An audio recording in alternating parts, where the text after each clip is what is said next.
close. A fiery moment at the White House today. Press Secretary Sarah Sanders fighting back against the media. As far as I know, I'm the first press secretary in the history of the United States that's required Secret Service protection. We'll have more on that in a moment. But first, President Trump is back on the campaign trail tonight in Pennsylvania as a familiar foe emerges to counter his message in the midterms. Former President Obama announcing he's planning to stump for Democrats this fall. If it's anything like 2016, the battle between the two heavyweights is sure to get nasty. Watch. Thousands of Americans would be alive today if not for the open border policies of Barack Obama. They say Donald lacks the foreign policy experience to be president. But in fairness, he has spent years meeting with leaders from around the world. Miss Sweden, Miss Argentina, Miss Azerbaijan. President Obama, he is the founder of ISIS. He's the founder of ISIS. The Donald is not really a plans guy. He's not really a facts guy either. This is a president who doesn't have a clue. The guy says stuff that nobody would find tolerable if they were applying for a job at 7-Eleven. Meanwhile, Obama is endorsing dozens of Democrats and making headlines for who he's backing and who he's not. He's throwing his weight behind a congressional candidate in New Mexico who wants to abolish ICE, and he's snubbing self-proclaimed socialist Alexandria Ocasio-Cortez. Jesse, is this the election we deserve? A rematch between Donald Trump and Barack Obama? I would love to see those two debate, wouldn't you? That'd be just a bloodbath right there.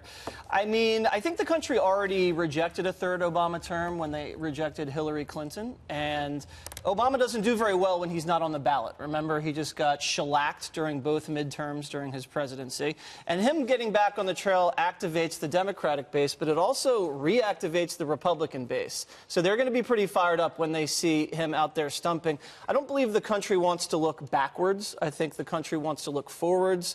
What we saw during the Obama years were a terrible economy, racial riots, a lot of consternation in the public. There wasn't a lot of good things that were happening, healthcare chaos, et cetera, et cetera. Now we're in a new environment. And for Obama to get back out there, I don't think helps. I think actually hurts the Democrats and gives President Trump a big punching bag. That's a very big target. It is true that President Trump does well when he has something to punch against. Juan, do you think that Democrats, though, will benefit from President Obama being out on the campaign trail for them? Tremendously. Would you like to expand? 60%, 60% plus approval rating, high energy, and we know about his capacity as an orator or just as a campaigner. It's very strong. And then when you think about it, for example, on these endorsements, he has been strategic. He endorses candidates where his endorsement will benefit them. He doesn't endorse, for example, Joe Manchin in West Virginia, which is a strong Trump state. He doesn't endorse Joe Donnelly in Indiana, a strong. So he's picking his spots, and I think he's doing so very well. And also, don't forget, money counts, Dana, in politics, and he's very good at raising money, and he's going to have his supporters and people who think he's still the cat's meow come out. And when you talk about energy or something like Jesse was saying, health care and so forth, health care chaos. Healthcare chaos is what we got now, where you see the Trump administration trying to provide these inadequate, subpar plans. Some for people say, like short-term plans. Better. Tell that to the people that lost their plans when he promised they weren't going to lose their plans. Let's not argue about it. Just look at what the American people are saying. Trust the American people for once. They're saying they want Obamacare. They voted for Trump because they didn't want that stuff. No, they voted. Then why did they vote against Hillary? Here's what I would say to you. They voted in 2010 in reaction to Obamacare. And remember, it was being belittled and demonized at the time by opponents. But, boy, the American people's attitudes have shifted. It's a fortune. I mean, that's the problem. I think Republicans have to do a better job. Obamacare was cost a fortune. No, I think there's an argument now about single payer. No, that too. That's even worse. Okay. But, I agree with you. I think President Obama does a great job as a campaigner. I think that's his strength. But the problem is he has to campaign now against success. He has to campaign against policies that have worked. He has to look people in the eye whose taxes have gone down, who have less regulation, who have been able to expand their businesses, who have more freedom, where you have an administration who's saying we don't like Obamacare, we want to find out ways to give you opportunities to get the health insurance you decide is right for you. And he has to say, oh, that GDP growth and that decreased taxation, oh, that's all bad. So what is he going to do? He's going to do what he does best, and he's going to pivot to Republicans and Trump hate immigrants, which is a lie. Republicans and Trump hate, all this nonsense that he always does. She makes a good point, Greg, about is President Obama... My name's Jedediah. Yes, Jedediah. Her, makes a good point. Can President Obama really go out there and talk down the economy? I mean... it's not a good idea to talk down prosperity. No. Yes, and we can tell by that montage that we showed that everything Obama said was scripted, everything Trump said was off the cuff. So that's in Trump's favor. Look, I feel bad for the Democrats. It's like they dropped their iPhone in the toilet, so now they went to the junk drawer to get the flip phone. That's Obama. He's the flip phone. They had to get something out of storage to save their party. It should be more like iPhone 4 and Hillary Clinton. I'm going to stick. Don't try to screw with my analogies, Dana. That's all I've got going. And you know what this is? This is really about time off. The media and the comedians have been working really hard, and they needed a much, much deserved nap. Obama's back in town. They know he's off limits. You can't make jokes about Obama, right? No comedian's going to make any jokes. The media doesn't have to chase Obama around. They don't have to hound him. So basically what Obama is, it's a break for the comedians, and it's a break for the media because they can't joke about him. I don't blame Obama for coming out of hiding. He's basically yesterday's special on the restaurant blackboard that Trump came out in the morning and erased.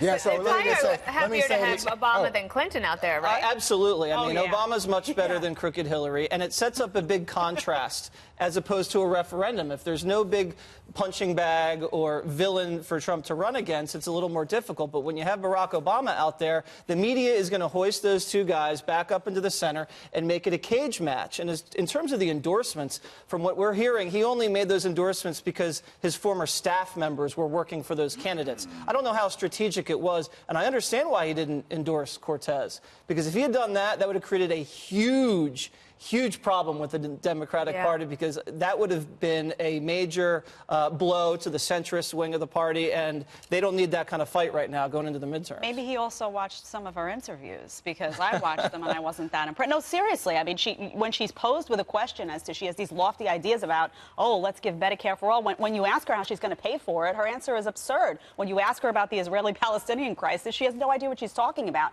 So President Obama, I disagree with him on a lot of things. He's not a stupid guy. I think he's probably worried about that. Yeah, politically smart non-endorsement. So I'm curious how you guys pose this. You say, is Obama going to run against the economy? Obama's the guy that saved the American economy. And not only did he save the American economy, at the moment, Jesse, it's Republicans who are not. Oh, you kidding? You must have forgotten. We had a great recession in 2008 that almost wrecked starting to come the out American of it economy. by the time he took office. And then, Jesse, it seems to me that this... So actually, which everyone said, Bush saved the economy. And then Obama said, no, it was me. Yeah. So. Is that right? I see. I think if you... Let's go back and look at the numbers. Obama's responsible for everything good, Trump responsible for everything bad. I don't even agree with the reverse. Come on. No, I'm not. I'm just saying go look at the facts. If you want to go look at the economic arrows and directions coming out of 2008 when Obama was elected first term and what the United States has done since, you'd say, that guy did pretty well. I would say weakest recession since World War II coming out of. Yeah, because guess what? It was the worst recession. And usually when they're really bad, the recovery is really good. I'll tell you the news. Very on the economy,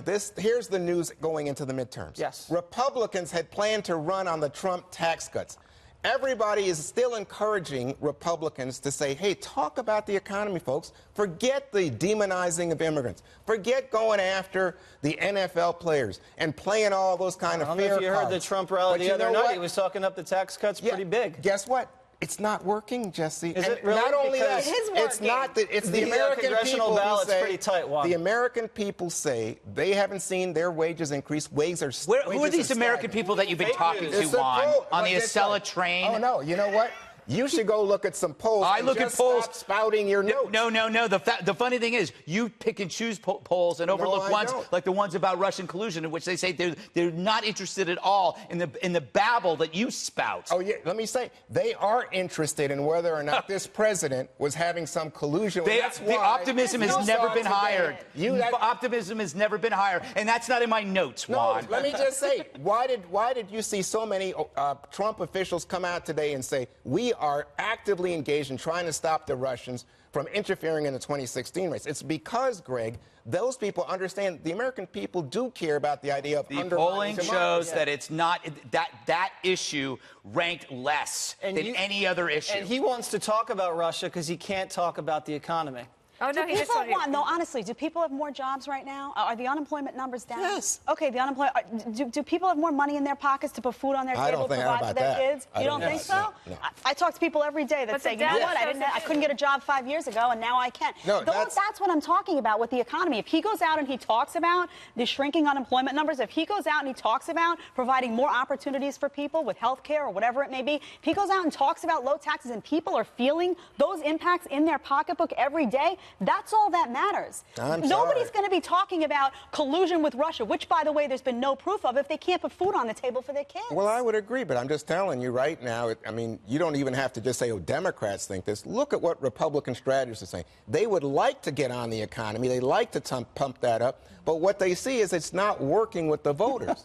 And Trump is talking about, of course, as we saw at the rally. I'll leave you with one last headline, not from a fake news article, from CNBC. CNBC says, quote, worker compensation at highest level since 2008. Yeah, that's not Fox News. No, that's not Breitbart. That is CNBC. They know the data. Correct. And it's what you see is it's a very slow, stagnant. That's just a really Juan. I mean, I hear what you're saying. It's just still, it's super hard to try to make that argument. It isn't hard. Obama might try to do it. But I think that... I don't think they're running against the economy. I think they're just saying be realistic. And most Americans, the reason people are frustrated with the economy is they feel they're not getting their fair share. Those are generalizations that are not proven. Okay. What were you going to say? I want to hear what you were about to say. About... That he cut you off. I don't exactly remember. I was just saying it's hard to make that. The argument that he's trying to make is very hard to make when the headlines across all the papers are that things are better. Right. Optimism feels, but it's like a feeling. So President Trump is going. They're going to have a battle. And you know what? Actually, we don't even know exactly what is going to happen in October. That's always a month when there's big news on all sorts of things. That's true. He could have a really good GDP number and a jobs number that month. That could be the talk of the town. There could be some disaster. There could be some, you never know what's going to happen, but I think the president is pretty well positioned going into this debate. I'll give myself the last word.